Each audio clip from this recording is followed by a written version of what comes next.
A partir de agora, a Rádio Imperial passa a apresentar Nós Servimos, um programa com a produção e direção do Lions Clube Quitandinha. A apresentação, Dr. Paulo Magno.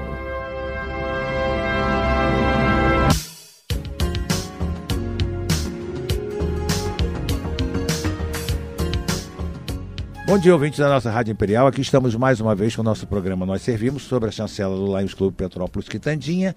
E nós nos comprometemos no sábado passado continuar a nossa entrevista aqui com o nosso secretário de Meio Ambiente, Fred Procópio. E estamos cumprindo com aquilo que nós nos comprometemos. Bom dia novamente, Fred. Bom dia, doutor Paulo, é um prazer estar aqui, muito obrigado pelo espaço, pelo carinho ao Lions, à Rádio Imperial, ao Zé Roberto Gabrich, pai do meu amigo Thiago Gabrich, é um prazer estar aqui de volta. Ô Fred, nós falamos na semana passada sobre alguns assuntos, mas o assunto é vasto da sua secretaria, não deu tempo da gente finalizar e ainda teríamos algumas outras questões a serem elencadas, a serem feitas para você. Vamos começar com uma que incomoda muita gente. Como está a qualidade da nossa água? Olha, eu Vou completar, que assim você já fala sobre os 3 itens. O tratamento do nosso esgoto e a nossa coleta de lixo. Bom, com relação à água, a nossa maior preocupação não está nem na qualidade do serviço da água, está no abastecimento dela, né? Eu falei no sábado passado, nós falamos aqui. A qualidade da nossa água é boa? É boa. É boa, sim. O equipamento é de ponta. Claro, sempre gera uma insegurança, né? Você fala, o cara tratou a água para me servir. Você fica meio assim, né? Porque a gente tem... Eu peguei essa época, né? Quem nasce hoje não pega mais, mas eu peguei essa época, o senhor certamente pega água direto da mina. Botava o caninho lá, jogava direto para casa. Meu pai era mina. Tinha até um gosto diferente, né? Você bebia direto da mina, era uma água diferente, né?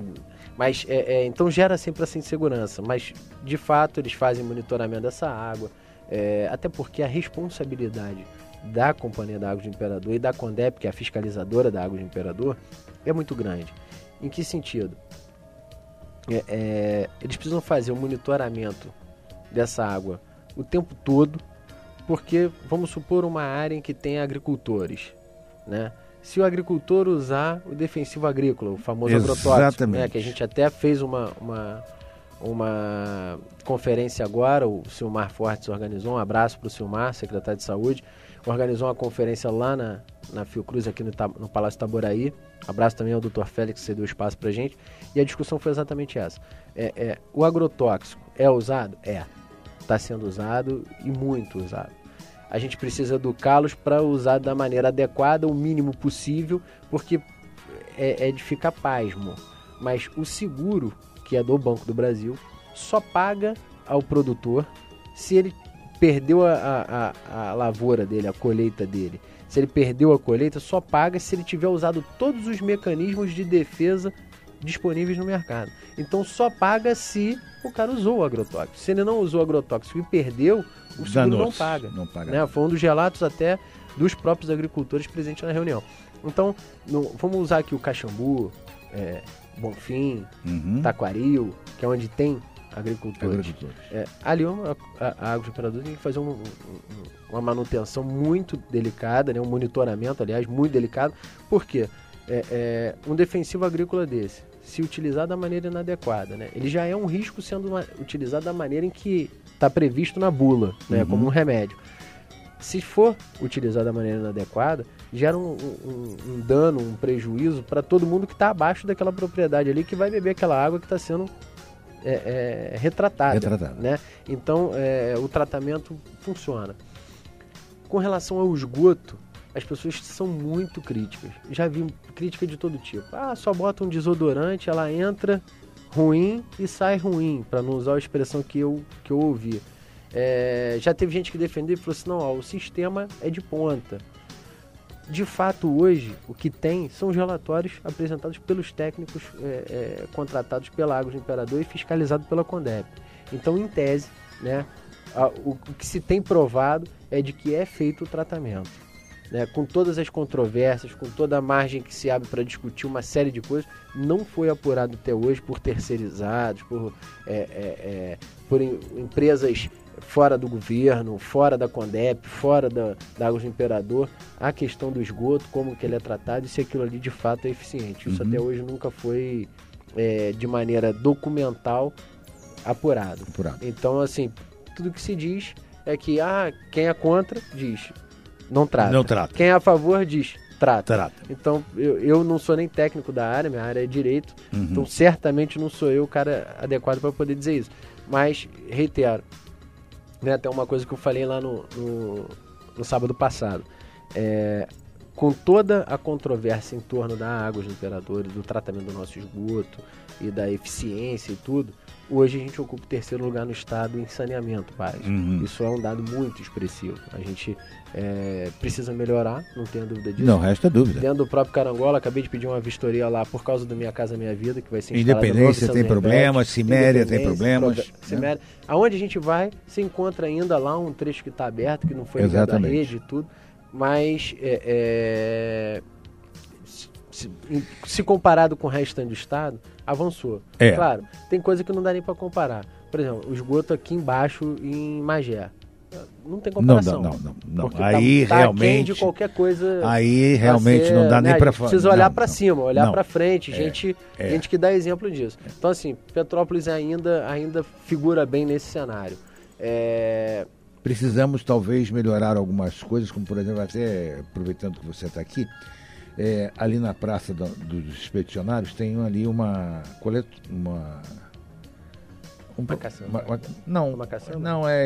que trata estação de tratamento de água ali, né? Tem ali. O outro dia na praça, a gente estava sentado na praça no sábado retrasado e realmente o cheiro estava incomodando.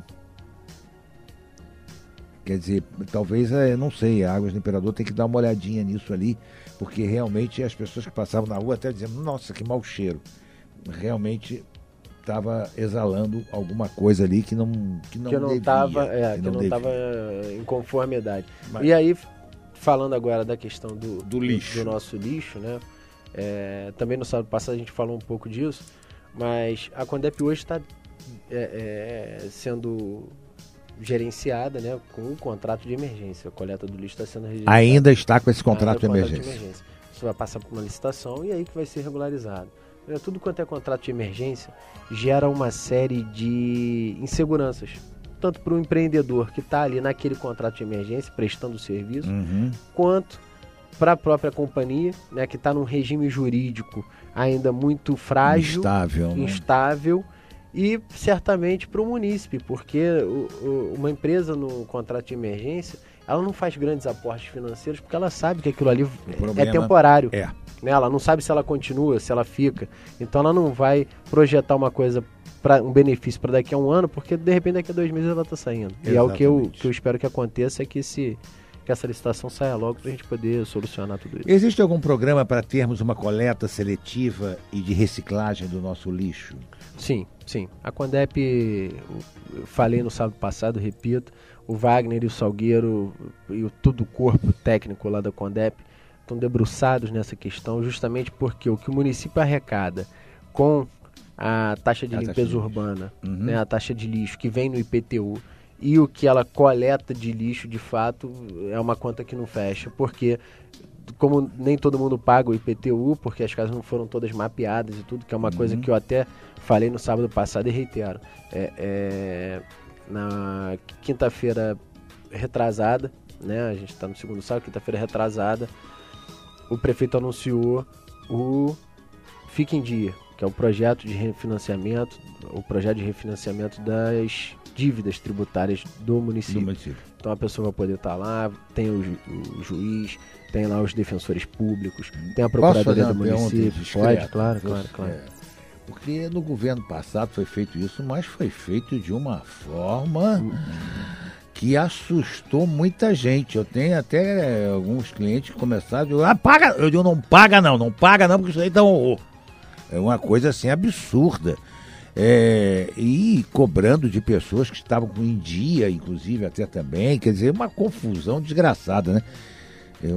Isso teria que ser um assunto para o nosso secretário de Fazenda. Né? Mas o doutor Jorge Martins da Quarta Vara, o juiz, até teceu um elogio hoje, porque na ocasião, na quinta-feira retrasada, na ocasião da entrevista coletiva, porque na hora que a gente chegou, todo mundo junto lá no Petropolitano Futebol Clube, onde está acontecendo esse refinanciamento, já estava tudo pronto. E ele falou assim, olha, eu nunca participei, falou isso para a imprensa, eu nunca participei de um evento dessa magnitude e com essa organização. 30 e tantos computadores. Muito bom. Defensoria Pública, Procuradoria, o Judiciário, vários estagiários, estagiários de universidades inclusive. Então assim, ele ficou abismado com o tamanho do projeto, né, com a organização do projeto e acima de tudo, com o tratamento humanizado que estava sendo dado lá. Então, que legal isso. Né? Mas citei tudo isso da questão do refinanciamento para falar. Hoje o lixo custa muito mais do que arrecada. Porque todo mundo gera lixo, mas nem todo mundo paga por esse lixo. Exatamente. Né? Então temos que ver aonde que está o erro desse.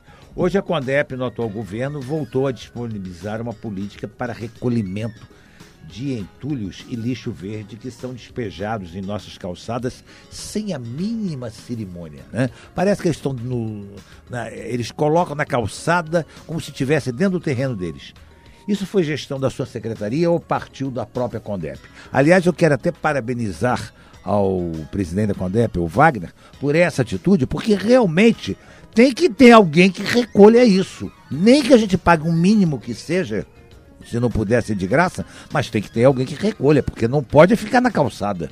Né? A política é integralmente desenvolvida pela CONDEP.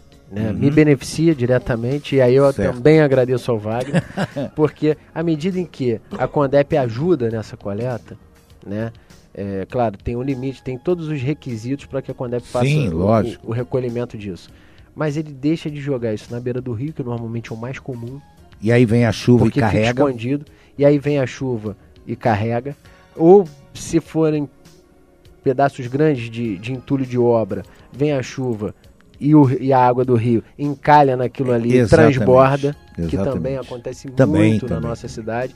Então, essa política da coleta de entulho que a CONDEP retomou sem sombra de dúvida, extremamente benéfica. Eu fiquei horrorizado do lixo que foi retirado ali do túnel, o extravasor. A quantidade de lixo que foi tirada dali. Quer dizer, ou a nossa população se conscientiza de que nós não podemos jogar lixo.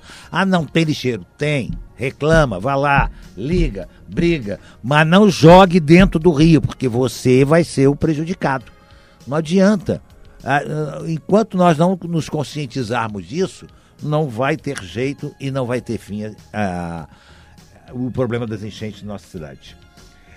Como a nossa cidade tem trabalhado a questão do meio ambiente no tocante à poluição sonora, que esse é outro problema grave aqui na nossa cidade, né, Alfredo? Isso ficou ainda debaixo da gestão da Secretaria de Posturas. Porque o que regula essa pauta é a Secretaria de Posturas, e na reforma administrativa a gente preferiu manter dessa maneira. Certo. Porque a fiscalização de posturas tem um corpo mais denso, né? Então, quando eu conversar com o secretário de Posturas, eu vou falar com ele sobre esse assunto, porque realmente nossa cidade está colocando as pessoas estão ficando neuróticas dentro de Petrópolis. No centro da cidade é uma coisa horrível. Eu quero, inclusive, entrevistar também, bater um papo com o nosso chefe da guarda municipal, porque esses guardas precisam aprender que apito foi feito para se dar o sinal, não para ficar apitando o tempo todo, não. Que enlouquece a gente vai ficar louco aqui nessa cidade. Eu já estou começando a ficar meio neurótico, porque realmente a coisa é braba, não dá. Não, e aí você vai poder tratar das duas coisas com a mesma pessoa, porque tá tudo junto com o Djalma na Secretaria de Segurança e Ordem Pública. Ótimo, então baterei Serviço um de Ordem papo com Pública, ele sobre isso. A Secretaria. Como a cidade de Petrópolis tem trabalhado a questão do meio ambiente no tocante a essa poluição sonora? Isso foi uma pergunta que um ouvinte mandou para a gente, mas a gente vai deixar aqui no ar porque já o nosso secretário já adiantou que isso passou para o outro lado. Mas você sabe se existe algum método em Petrópolis de medição e autuação dessa turma? Sim. Tem, né? O município tem decibilímetro. Isso passa até por uma outorga, né? Por um sistema de credenciamento decibilímetro para poder ter validade. Tudo. Então, assim, tá todo... O negócio aqui não são decibéis. Não, já passou disso. São deciberros. Deus que me perdoe. Ô Fred, há algum plano para a conservação das APAs, já que Petrópolis possui essas áreas de preservação ambiental? Sim. A gente tem aqui, né, só para quem está em casa entender o volume de áreas protegidas, né? A gente tem o Parque Municipal da Ipiranga, que esse é municipal e é protegido. Tem a APA Petrópolis, são 68 mil hectares de terra, né, que a APA compreende. A fiscalização é federal, é do ICMBio, né, lá com o Vitor e com o Sérgio. Quero até mandar um abraço para eles. 68 mil hectares. Hectares de área. Então, olha, gente, para vocês terem noção disso, grande. um hectare equivale a 1 quilômetro quadrado. Eu ainda me grande. lembro das aulas do mestre Roberto muito Francisco. grande. Então vocês multipliquem e vejam. É muito grande.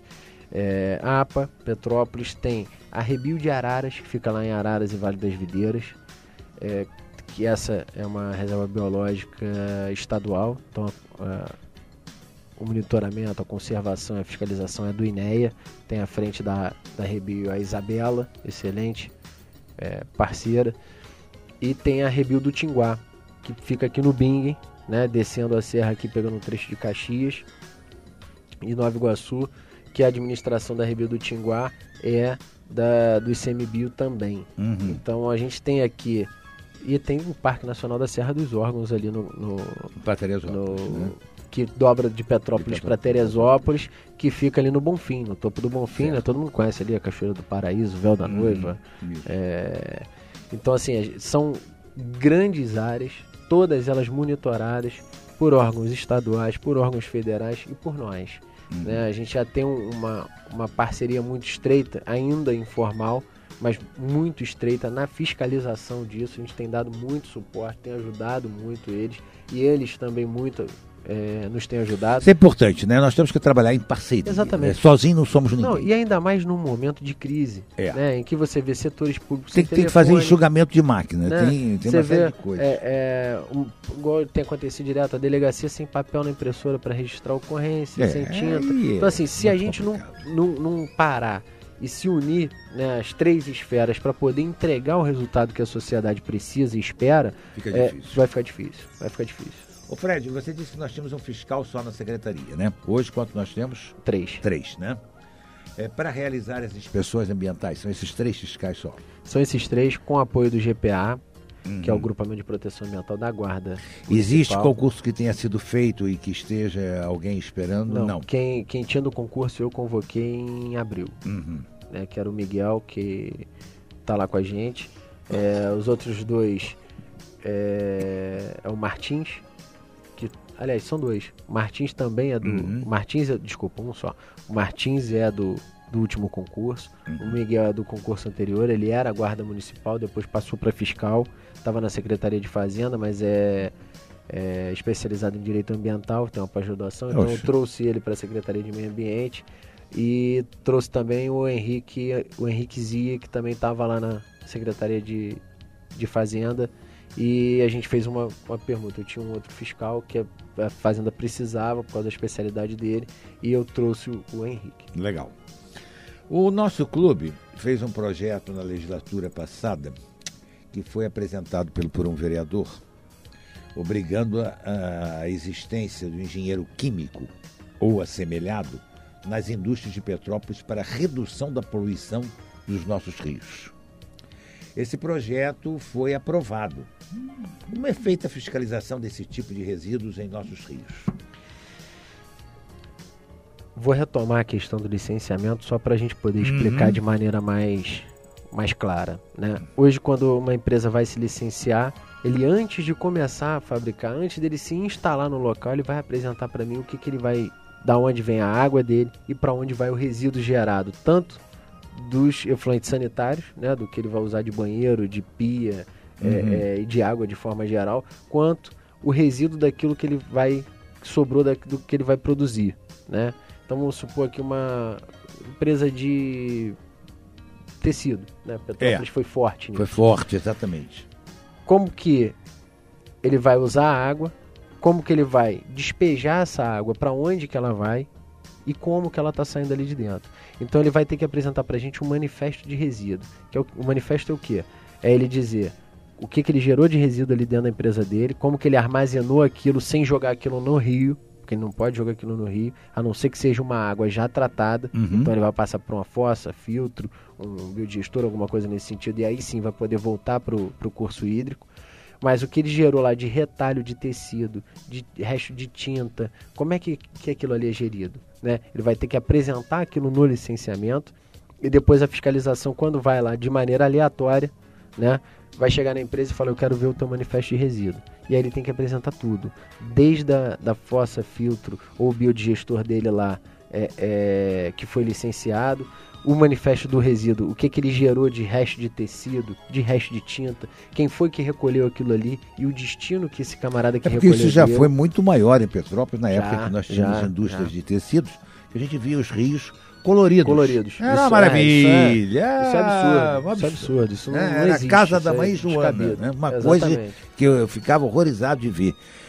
Face a isso é que a gente fez esse anteprojeto e mandamos, foi até de autoria de um companheiro leão nosso, o Gil Magno, que aprovou esse projeto realmente, que torna obrigatório um engenheiro químico ou assemelhado nas dependências da empresa, justamente para que possa reduzir essa poluição nos rios. Não sei se isso está sendo cumprido, mas... eu te confesso que eu não sei, eu posso trazer essa informação para você. Primeiro que é emprego que se dá na cidade aos engenheiros químicos ou assemelhados. E segundo que é a proteção para a nossa própria água.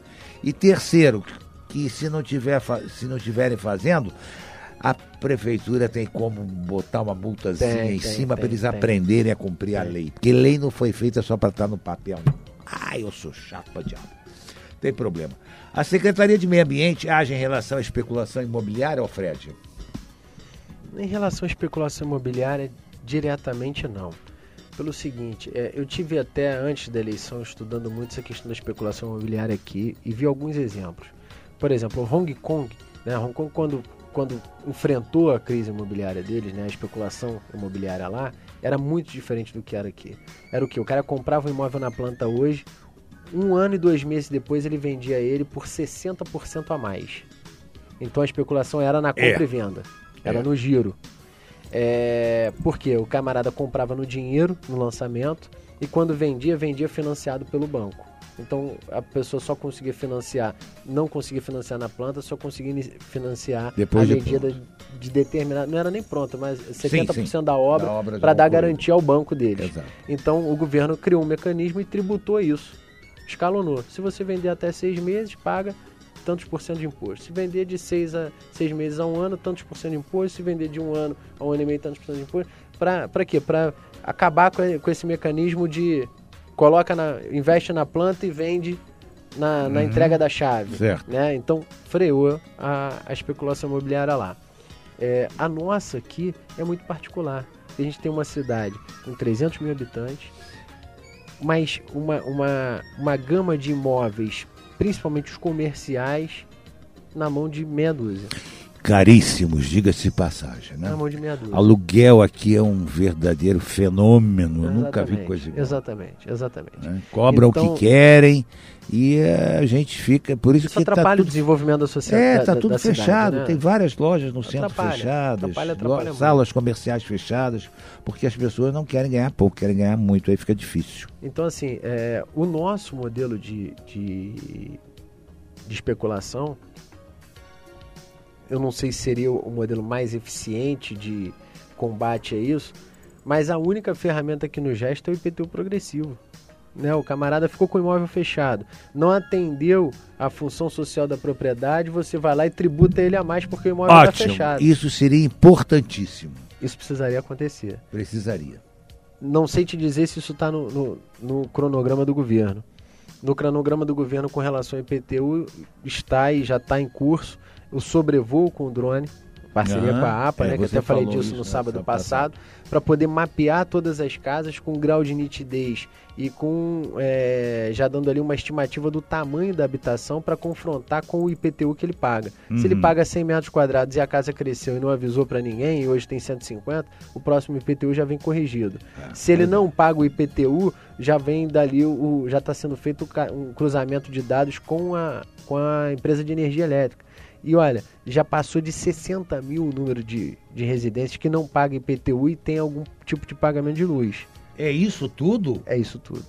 É isso tudo. Mas, passou meu de 60 Deus mil do céu, habitações. Eu não sei se o... Tem que entrevistar o secretário de Fazenda, ele vai te dar números alarmantes. Né? Então, assim, olha, a gente eu vê não sei se realmente um déficit gigantesco. O governo é inoperante ou se é credor inadimplente. Isso é um absurdo. Porque é credor. Nem se dá o trabalho de ir lá ver. Ser credor inadimplente, o cara sabe que tem dinheiro para receber e não cobra. Não cobra. Isso? Então, esse sobrevoo vai poder nortear a gente e principalmente a Secretaria de Fazenda para poder refazer a planta genérica de cobrança do IPTU, o reajuste daquele que fez mais uma construção na sua casa e que não averbou essa construção na prefeitura e, portanto, paga o IPTU pela construção original. E também aqueles que foram construindo e não avisaram a ninguém e ninguém também foi lá tomar ciência. Então, o déficit é exatamente esse. Já passou de 60 mil o número de residências. Meu Deus do céu. Fred, vamos fazer um intervalozinho, a gente volta já para o segundo bloco.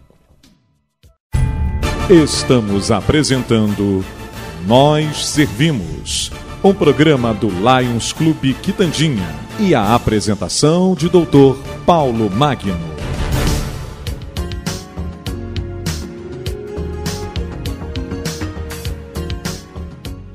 Bom, vamos lá para o nosso segundo bloco, da nossa segunda entrevista com o Fred Procópio. Eu faço questão de dizer que é a segunda, porque o pessoal pode pensar que é reprise da outra entrevista. E não é. Nós estamos continuando o assunto, porque era tão extenso o assunto que nós tivemos que fazer 2 entrevistas aqui com o Fred, dar uma canseira nele. Fred, de que forma pode-se viabilizar o crescimento imobiliário numa região ambientalmente frágil, como a zona de expansão de Petrópolis? Sua secretaria age em parceria com a Secretaria de Defesa Civil, já que a sua Secretaria de Prevenção e, portanto, deve prevenir eventuais problemas, danos da natureza, como enchentes, deslizamentos e outros que acabam por ceifar vidas, além dos prejuízos decorrentes? Sim, e muito. Por quê? Ou você constrói, Petrópolis a nossa realidade é essa, ou você constrói na margem do rio, ou no topo do morro. Na margem do rio está irregular. Se correr o bicho pega, se ficar o bicho come. Exatamente. Na margem do rio existe uma expressão técnica prevista no Código Florestal, que é a área de preservação permanente, e faixa marginal de proteção. Que é o quê? Naquela faixa ali, você não deve construir, primeiro, porque você atrapalha o curso do rio e a sustentabilidade do próprio curso hídrico, né? Então, quem construiu ali, por exemplo, sei lá, Pedro do Rio, nas margens do rio ali, era muito melhor para a própria população de Pedro do Rio se ao invés de casa ali aquilo tivesse reflorestado e as mesmas casas tivessem sido construídas do outro lado da rua, porque aí com aquilo ali ajuda a segurar a encosta, né, exato, do rio, lógico. O barranco do rio, ajuda a hidratar aquela área ali, né, a fazer a contenção daquilo ali e em caso de enchente evita que a água entre na casa das pessoas, né? Porque então, só quem já passou por isso sabe. É muito triste. Então a gente trabalha muito em parceria com a Defesa Civil nisso, porque a Defesa Civil, e aí foi um trabalho restrito deles, fez um mapa de risco do Estado, foi até o Coronel Paulo Renato, que agora está aqui na Defesa Civil Municipal, mas ele era o diretor-geral da Defesa Civil no Estado, fez um mapa de risco do igual Estado. Danilo. Coronel, quero você aqui. É isso. Quero bater um papo com ele também. muito bom, muito técnico, fera, gente boa, vale a pena trazer porque vai dar uma aula sobre isso. Mas fez esse mapa de risco do estado e fez um mapa de risco de Petrópolis. Né? A gente, não é novidade para ninguém, a gente sofre muito com essa história dos deslizamentos e das enchentes. Terrível. E ele já tem tudo isso mapeado, aonde foram os deslizamentos e aonde estão os casos mais críticos dentro do município. Conforme eu falei no outro sábado, a gente começou agora um programa de revegetação dessas áreas mais críticas, né? Vamos apresentar alguns projetos para o Ministério Público, para o Dr. Charles, que é do Ministério Público Federal, mas ainda é uma iniciativa muito tímida, porque a nossa capacidade de ação mediante a capacidade que a natureza tem de exigir aquilo que está sendo feito de irregular com ela é muito maior. Pois é, eu quero até complementar essa pergunta dizendo que nós temos em Petrópolis algumas áreas que estão sofrendo degradação. Né? Áreas essas suscetíveis à desertificação, inclusive. Sim. Temos recebido reforço na sua estrutura de governança ambiental, priorizando ações para o aprimoramento do licenciamento ambiental e para a aplicação de mecanismos de uso sustentável dos recursos naturais, incluindo a adequação ambiental de imóveis rurais. Sim. Estamos em Petrópolis utilizando-nos do planejamento do uso da terra, o licenciamento ambiental e a fiscalização do uso da terra, a fim de evitar e reduzir e mitigar a degradação das terras, Fred, que isso é muito importante para nós. A gente tem vou responder essa aqui falando até um pedacinho da outra que você tratou da questão da área de expansão de Petrópolis. Hoje, já desde março, abril, se não me engano, encabeçado pela Coordenadoria de Gestão Estratégica, pelo Roberto Riso, voltou a acontecer as reuniões do CRPD, que é o Conselho Revisor do Plano Diretor, que vai dizer exatamente isso. Olha, a gente tinha previsto um crescimento X. Nós crescemos diferente disso. E isso já está diagnosticado. Como é que a gente vai fazer para isso não se repetir? Primeiro, para a gente atender a esse crescimento que foi desordenado. Segundo, para onde que a gente pretende crescer? E nessa discussão, a Secretaria de Meio Ambiente está envolvida diretamente, porque a gente é que vai poder dizer, olha, isso que você está sonhando fazer aqui é impossível. A legislação ambiental aqui não permite, ou as próprias condições do solo e do bioma ali da área não permite. Né?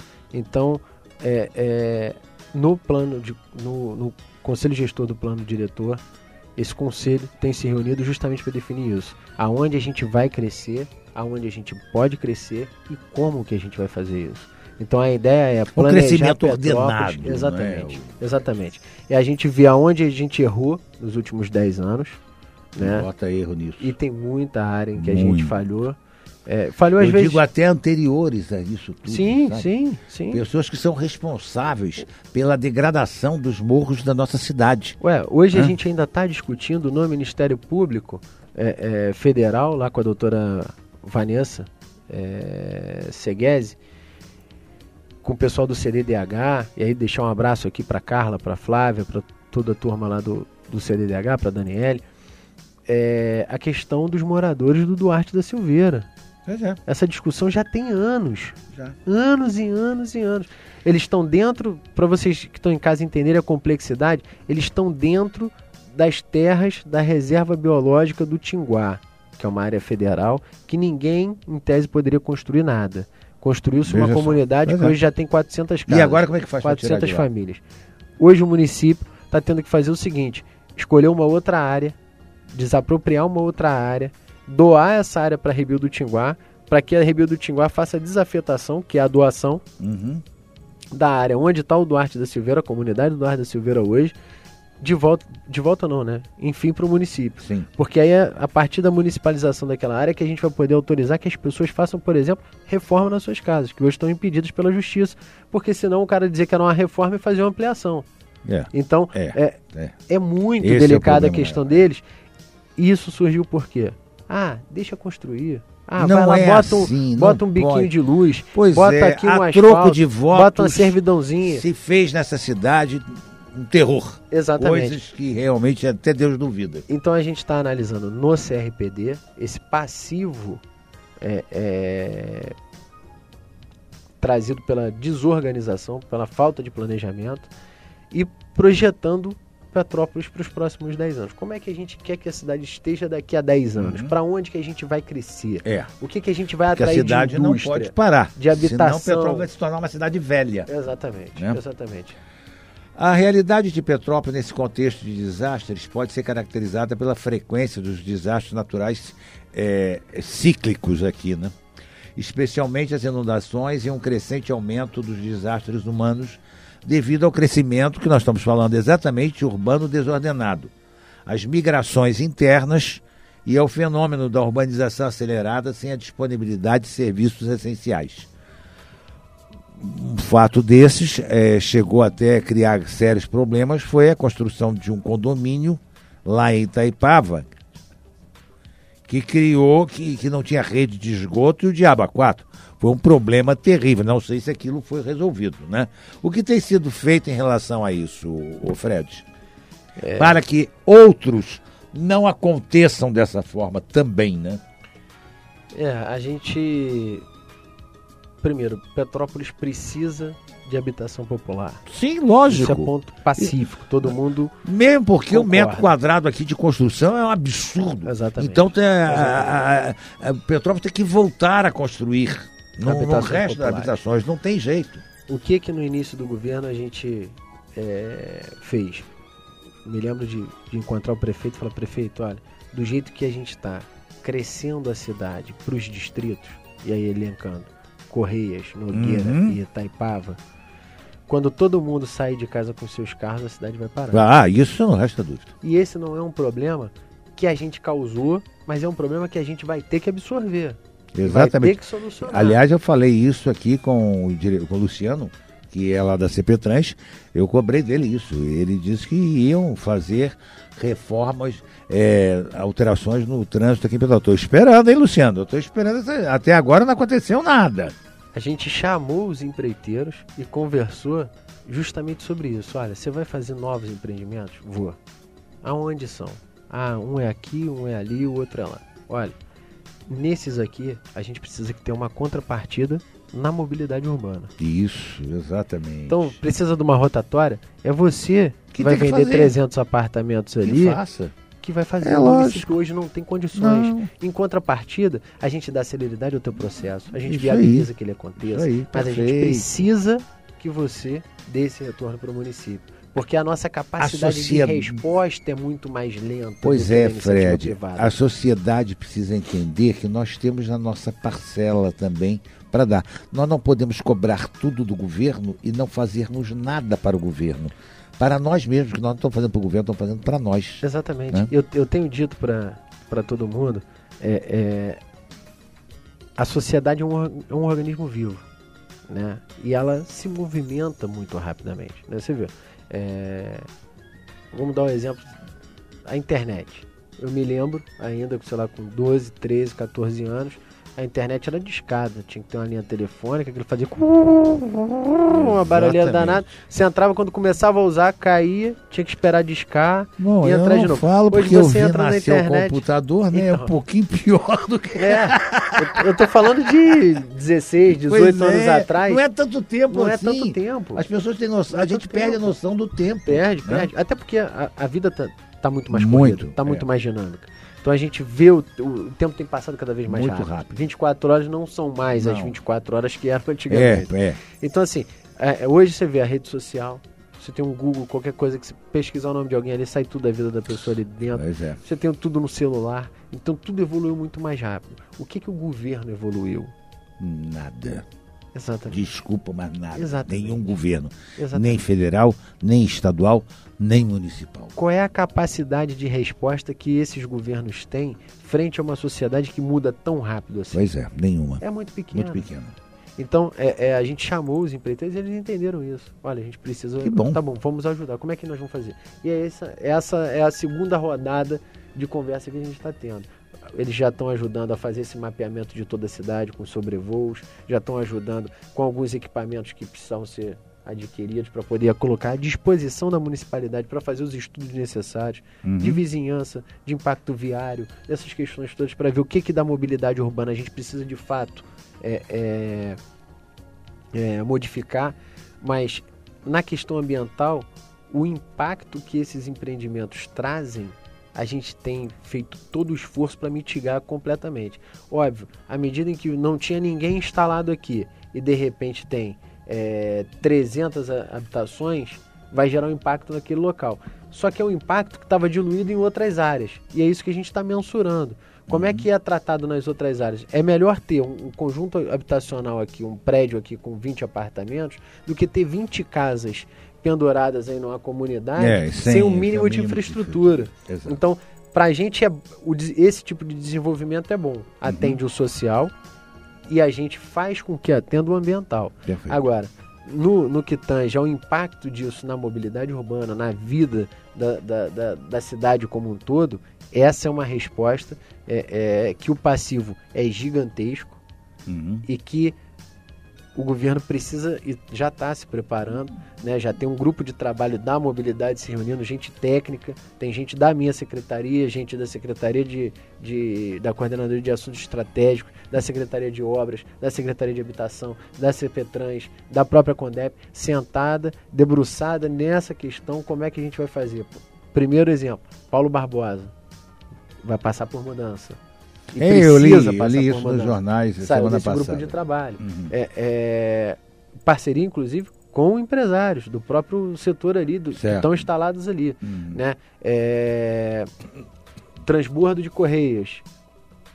A via que vai passar por trás do transbordo, o projeto prevê uma via passando por trás do transbordo e transformando aquele trecho ali do transbordo em mão única, 2 pistas de mão única. Né? Então,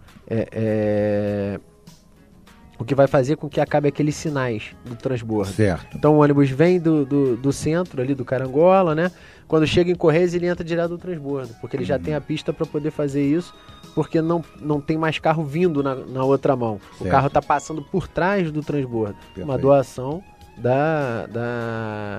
de uma empresária que tem a área ali de trás, vai fazer um projeto habitacional ali atrás e doou a parte para frente para virar uma via pública e poder proporcionar essa rotatória. Muito legal. E é o tipo de parceria que beneficia o município. Lógico. Sim, beneficia todo mundo. Beneficia, todo mundo. E beneficia ela também, porque o empreendimento dela tem um acesso melhor. Sim, mas de qualquer maneira, é louvável o que está sendo feito em prol da população é muito maior do que o benefício dela. Benefício pessoal. Então, assim, muita coisa vai acontecer nesse sentido, do privado e o público trabalhando em conjunto para que os empreendimentos que a cidade vai desenvolver não impactem negativamente mais do que de fato vão impactar, porque à medida que você coloca 300 casas aqui, vai mudar a vida daquelas pessoas que estão ali. Lógico, vai impactar, né? Mas se ele traz para ali um benefício que eles não tinham, que ela faça uma coisa legal ali, porque aquilo ali alaga, que é uma desgraça, né? Então vamos... Entendeu? Né, então assim, o trabalho vai ser todo esse.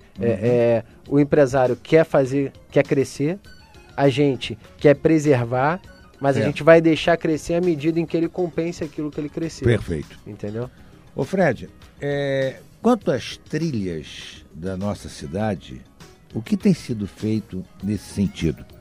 Porque muitas estão largadas, né? Estão abandonadas, né? E o ecoturismo hoje de trilhas é uma coisa muito grande, né? A gente tem aqui regiões como, por exemplo, Secretário, Vale das Videiras, Araras, que ainda é bem mantido, porque as próprias associações de moradores, os próprios comerciantes dos bairros ajudam a cuidar. De fato, pelo que eu levantei da secretaria e pelo que a gente pegou de instrumentos lá, a secretaria não fez grandes coisas nos últimos anos. Pra você ter uma noção, a gente não tinha uma placa para colocar e nem orçamento para fazer isso. Porque Meu já Deus. tinha... Exatamente. É assustador, mas é real. Por quê? Primeiro, não tinha rubrica orçamentária destinada para isso. Segundo, o que nós tínhamos de orçamento, quando vimos o rombo da prefeitura como um todo, o prefeito virou e falou assim: economizem tudo o que puder. Pra você ter uma noção, eu tinha um orçamento para esse ano de R$143 mil, em que a gente vai executar no máximo 30, e o resto a gente vai guardar para poder pagar a folha de pagamento, para poder garantir que todo mundo receba o salário de dezembro, novembro normal, dezembro normal, 13º, todo mundo reduziu 73% das horas extras que eram dadas. O funcionário público fica chateado porque, poxa, aquilo era um complemento pro meu salário e tudo. A gente prefere que ele saia no horário do que ele fique lá. E depois não tenha como depois receber. Não tenha a base salarial do final do ano. Exatamente. Hoje, os secretários não andam mais em carro oficial. Né? Isso foi a primeira medida que o prefeito tomou. Os celulares, tinha celular corporativo, né, das secretarias para os secretários, não tem mais nada disso. Reduzimos em 50% a cota de gasolina. Então, foi feito todo um esforço para enxugar, para a gente poder passar esse primeiro ano com o mínimo de dignidade, né, pagando a quem a gente preza, que é o servidor. Perfeito. Né? Mas os investimentos, pelo menos todos os que a gente fez da secretaria, foram através de parceria com o privado. Você vai fazer um empreendimento grande, o teu impacto é esse aqui, você tinha que fazer uma medida compensatória X. Compensa nesse local aqui, onde a gente tem uma encosta que oferece perigo para uma creche ou para uma escola, e aí cuida daquela área para mim? Cuido. Você vai fazer um empreendimento X que vai ter um impacto X, e a gente tem esse problema aqui dessa nascente. Você cuida da nascente. Foi tudo assim. Eu pegava um camarada que tinha alguma coisa para desenvolver e precisava compensar, e direcionei a compensação dele para um problema real da cidade.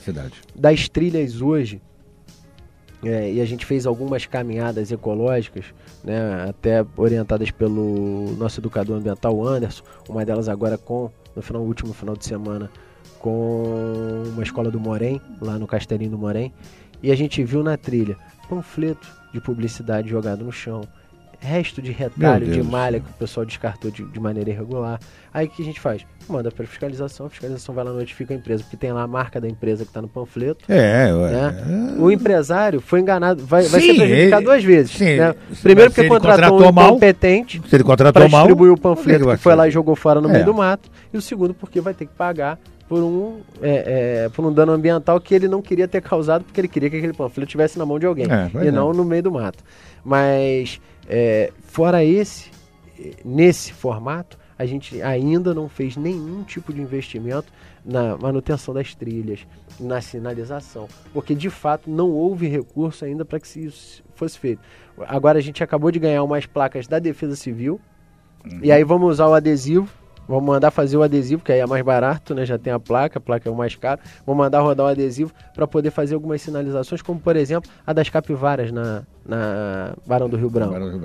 Que é um negócio delicado. Primeiro, é um animal que a gente precisa proteger, e também a vida humana que está trafegando ali, às vezes de moto, de carro. Exatamente. E que oferece risco pro transeunte, né? Pro motorista. Então, para você ver como que a coisa ainda está muito pobre, digamos assim, no aspecto orçamentário. Para o orçamento do ano que vem, a gente prevê uma receita, vai para a Câmara agora para votação, que vai sair de 143 mil, que a gente esse ano não executou. Vamos executar aquilo que eu te falei, né, em torno de 30 mil, o resto vai ser contingenciado para poder pagar a folha de pagamento. Já estão prevendo 310 mais o recurso que vai para o fundo, passando de 400 mil. Então a gente vai triplicar o orçamento para o ano que vem. Teremos condições de ter coisas melhores, Teremos condições de ter coisas melhores, certamente. Ô Fred, o que a atual gestão municipal está fazendo quanto ao meio ambiente em Cuiabá e em outras áreas atingidas pelaquela catástrofe de 2011? Porque passaram-se 6 anos e ainda temos pessoas sem as casas, aquilo lá está totalmente abandonado. Não fosse lá alguns empresários lá, proprietários lá, que fizeram alguma coisa, o governo municipal não fez absolutamente nada. Alardeou-se que vinha dinheiro de fora, que o presidente ia dar dinheiro, que não sei o quê. Não, bom, se veio, não vi. Ela deu uma volta de helicóptero aqui, foi embora, anunciou o recurso, mas de fato o recurso não veio. E aí quem acabou executando a obra foi o INEA, né, que fez aquela manutenção, a revegetação e a contenção do rio, salvo engano ali o Rio Santo Antônio. Certo. Não vamos deixar construir mais nada ali não, né? Nas margens, de jeito nenhum, né, Fred? Pelo amor de Deus. Ampliamos a fiscalização, aquilo foi revegetado, tudo com recurso do INEA, e o meu agradecimento aí ao Alexandre Becker, que é da SUPIB aqui do INEA na região serrana, ao Marcos Lima, que é presidente do INEA lá no Rio, mas é petropolitano, um parceiraço nosso, tem nos ajudado muito, porque se não fosse o INEA, o Vale do Cuiabá estava pior ainda. Exatamente, ainda teria traços do estrago causado de 2011, porque tudo que foi feito ali no que tange aos mananciais, aos rios, a contenção, foi tudo com recurso na época do governo do estado e do INEA. É brabo mesmo, meu Deus. Vamos ver se a gente consegue melhorar um pouco aquilo lá, né? Porque realmente a situação está de mal a pior. Bom, agora vamos deixar um pouquinho de lado aqui a nossa Secretaria de Meio Ambiente, porque eu acho que a gente conseguiu perguntar tudo. Tem mais alguma coisa que você queira falar de meio ambiente? Não. Então acho que já está bastante... Então vamos lá. Bom, realmente eu acho que o prefeito tem dado apoio às secretarias, né? Sim, sem dúvida. O Fred. Dá apoio, dá autonomia. O que eu acho que está faltando ao governo é divulgar o que ele faz, sei lá. Eu acho a divulgação meio tímida, porque a gente ouve tantas pessoas falando, porque para falar mal aparece uma porção, para falar bem aparece um, quando aparece, né? Então, realmente eu acho que a gente tem que demonstrar o que está sendo feito, né? Porque isso é muito importante para a preservação e para a continuação do futura da nossa própria cidade. Como é que está nosso PSDB em Petrópolis? Vai bem. Petrópolis vai bem, graças a Deus. Nós vamos para um lado Tasso Gereissati ou nós vamos para o lado do outro rapaz, Aécio Neves? Não, o nosso lado é mais alinhado com o Tasso. Eu vejo, né, e a gente tem discutido muito isso. Primeiro, até numa conversa com o deputado Luiz Paulo na casa dele. Existe essa divisão mesmo, Fred? Vamos dizer. Interna? Tem, né? Tem porque quem está no governo quer continuar no governo, né? Porque a gente tem ministros lá que de fato são muito bons. Por exemplo, o ministro das Cidades, o Bruno Araújo. É um cara extremamente diligente, trabalhador, acorda cedo, dorme tarde. Se mudou para Brasília, praticamente, quando ganhou a eleição de deputado federal. O pai era deputado estadual lá no Nordeste, ele ganhou a eleição para deputado federal, pegou a família toda, foi para Brasília, então ele passa muito mais tempo em Brasília cuidando dos projetos da Câmara e tudo, que fazendo aquela política corriqueira de bairrista, né? E vai para a cidade dele lá 2 vezes por mês, nos finais de semana, faz as agendas políticas que ele tem na região e tudo, mas cuida muito do parlamento. E agora, como ministro, tem tomado decisões muito firmes, tem atuado muito, né? Você vê, o prefeito semana passada desceu para assinar um acordo de cooperação com o Ministério das Cidades para mais habitações populares. Está nas mãos dele também o projeto do túnel extravasor do Palatinato, que ele falou assim: abandona esse convênio antigo, reescreve ele, porque o projeto é bom, eu tenho todo o interesse em ajudar, mas do jeito que foi aprovado no governo da Dilma não tem condição, porque ela comprometeu 108 anos do orçamento do Ministério.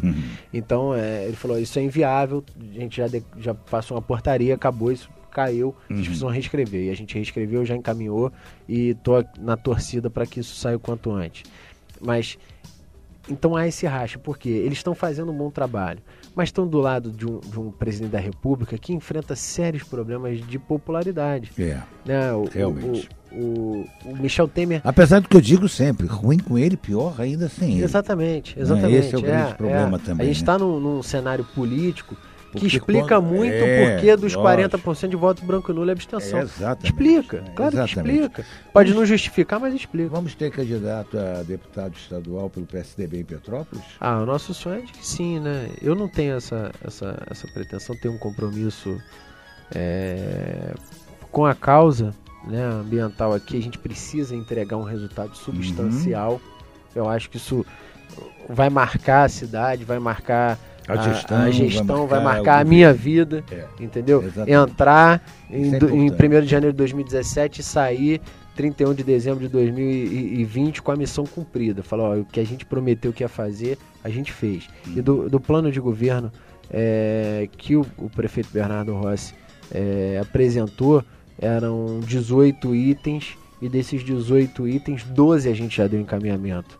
Né? Então, assim, a gente já Mas conseguiu... não se sabe disso, isso que eu estou dizendo, entendeu, Fred? É porque nem todo mundo me chama para entrevista igual você faz aqui. Pois é. Se todo mundo chamasse, a gente dava mais publicidade. Eu tenho procurado chamar aí os secretários, já fiz entrevista com o Leonardo, da Cultura, já fiz entrevista com o Anderson, já fiz... tem mais alguns secretários aí que eu já fiz. Fiz com o Fernando Fortes do IMPAS, já fiz também com outros secretários aí, já fiz entrevistas. Tem alguns aí que estão fugindo de mim. Wagner está fugindo de mim. Marcelo está fugindo de mim, mas eu pego Marcelo. Pega ele, pego. Tem muito papo para conversar com o Marcelo. Horas, vão ser horas de programa. Ainda mais porque a pessoa fica devendo a visita, a hora que vem. A hora que vem tem muito assunto. É isso. Porque nós fizemos uma entrevista com ele antes das eleições. E ele nos colocou muitas ideias. Eu quero saber agora, ele como secretário, você está colocando essas ideias em dia. Tem trabalhado muito, agora tem que vir aqui prestar conta. Chegou a hora da onça beber água, né, seu Marcelo? Vamos lá. Fred, infelizmente nosso horário já está chegando ao fim. Nós queríamos agradecer a sua participação nesses 2 sábados que você se disponibilizou vir aqui para bater um papo com os nossos ouvintes, para explicar realmente o que Petrópolis tem sido feito, o que nós temos feito em Petrópolis para melhorar a nossa situação, principalmente no que diz respeito ao meio ambiente. Então, gostaria de deixar o nosso telefone à sua disposição para que você possa se despedir dos nossos ouvintes. Primeiro, agradecer ao senhor pelo carinho. O senhor está no céu, já falei, cara. E o convite de sempre. Agradecer ao Lions, agradecer à Rádio Imperial, Zé Roberto. Deixar aqui um abraço para o Thiago Gabrich. Dar um abraço para o Thiago Gabrich, meu amigo. E agradecer ao prefeito Bernardo Rossi pela confiança e pela missão que me foi dada, a minha equipe lá da Secretaria de Meio Ambiente, o Dr. Maurício, Felipe, Renato, João Salim, Juninho e a turma toda técnica que está lá, a turma que veio comigo, que a gente fez questão de buscar lá na iniciativa privada para atuar dentro da secretaria como engenheiro, como arquiteto, para poder nos ajudar a tocar aquilo lá que realmente é uma missão muito grande, e colocar à disposição lá a secretaria para quem precisar fazer denúncia, para quem precisar... Eu gostaria, sábado passado nós deixamos o telefone no ar, vou repetir aqui para as pessoas que quiserem ligar, né? O 2238-8180, não é isso? 2233 8180 e 2233-8177. Isso aí. Né? Porque a gente, é importante. A gente depende muito das denúncias vindas da sociedade. Exatamente. E que as pessoas tenham a consciência de que quando você denuncia uma coisa que você acha que está irregular, não é para prejudicar a pessoa, é para pensar no bem da coletividade, da sociedade como um todo. Da gente mesmo. Né? Então, na Afinal, sua... somos nós que vivemos nessa Exatamente. cidade, né? E a gente precisa cuidar dela porque é uma cidade linda. Exatamente. E merece todo o nosso cuidado. Bom, ouvinte da nossa Rádio Imperial, quero agradecer a presença nesses 2 sábados do nosso secretário, que veio aqui para bater um papo conosco sobre o meio ambiente e dizer que esperamos que tenhamos atingido os objetivos, principalmente dos nossos ouvintes da Rádio Imperial. E sábado que vem estaremos aqui com mais uma entrevista para entreter os nossos ouvintes. Um bom final de semana a todos. Obrigado ao William e ao Lucas na técnica. Obrigado, um grande abraço aos nossos amigos, a Conceição, a Olívia, que também sempre está aí, a Olívia Wendler, que sempre está ouvindo o nosso programa, né? Ao Augusto lá no meio da serra, a todos os nossos ouvintes, enfim, um grande Anair, um grande abraço a todos e um bom final de semana. Fui!